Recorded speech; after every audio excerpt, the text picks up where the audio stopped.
ಆತ್ಮೀಯ ವೀಕ್ಷಕರೇ, ತಮ್ಮೆಲ್ಲರಿಗೂ ಸ್ವಾಗತ.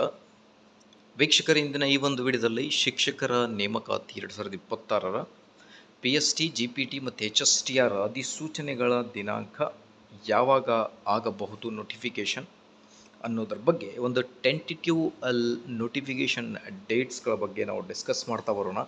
ವಿಡಿಯೋನ ಸ್ಟಾರ್ಟ್ ಮಾಡೋಣ. ವೀಕ್ಷಕರೇ, ಅದಕ್ಕಿಂತ ಮುಂಚೆ ನೀವು ಕೊಡುವ ಒಂದೇ ಒಂದು ಲೈಕ್ ನಮಗೆ ಸಪೋರ್ಟ್ ಆಗಿರುತ್ತೆ. ದಯಮಾಡಿ ವಿಡಿಯೋನ ಲೈಕ್ ಮಾಡಿ, ಅದರ ಜೊತೆಗೆ ನಮ್ಮ ಯೂಟ್ಯೂಬ್ ಚಾನಲನ್ನು ಕೂಡ ಸಬ್ಸ್ಕ್ರೈಬ್ ಮಾಡಿಕೊಳ್ಳಿ.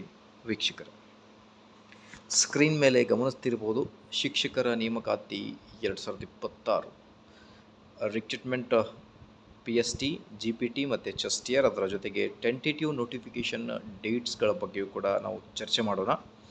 ರೀಸೆಂಟಾಗಿ ಶಿಕ್ಷಣ ಇಲಾಖೆಯಿಂದ 40,000 ಅತಿಥಿ ಶಿಕ್ಷಕರ ನೇಮಕಕ್ಕೆ ಈಗ ಸರ್ಕಾರ ಗ್ರೀನ್ ಸಿಗ್ನಲ್ ನೀಡಿದೆ.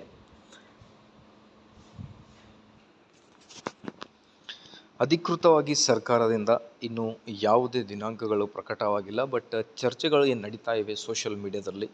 ಶಿಕ್ಷಕರ ಆಕಾಂಕ್ಷಿಗಳು ಶಿಕ್ಷಣ ಇಲಾಖೆಗೆ ಭೇಟಿ ನೀಡಿದಾಗ ಬಂದಿರುವಂತಹ ಮಾಹಿತಿಯ ಪ್ರಕಾರ ಮೋಸ್ಟ್ ಪ್ರೊಬಾಬ್ಲಿ 15,000 ಶಿಕ್ಷಕರ ನೇಮಕಾತಿಗೆ PST, GPT ಮತ್ತು HSTR ನೇಮಕಾತಿ ಆಗುವುದು ಒಂದು ಹೋಪ್ ಇದೆ ಅನ್ನೋದ್ರ ಬಗ್ಗೆ ಮಾಹಿತಿಯನ್ನು ನೀಡ್ತಾ ಇದ್ದರು ಶಿಕ್ಷಕ ಆಕಾಂಕ್ಷಿಗಳು CSE ಕಚೇರಿಗೆ ಭೇಟಿ ನೀಡಿದಾಗ.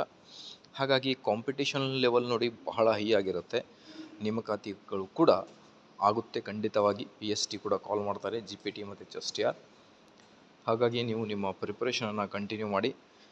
ಮೋಸ್ಟ್ ಪ್ರೊಬಾಬ್ಲಿ ಮುಂದಿನ ಐ ಥಿಂಕ್ ಈ ತಿಂಗಳ ನೋಟಿಫಿಕೇಷನ್ ಆಗಬಹುದು ಅನ್ನೋದು ಒಂದು ಹೋಪ್ ಇದೆ.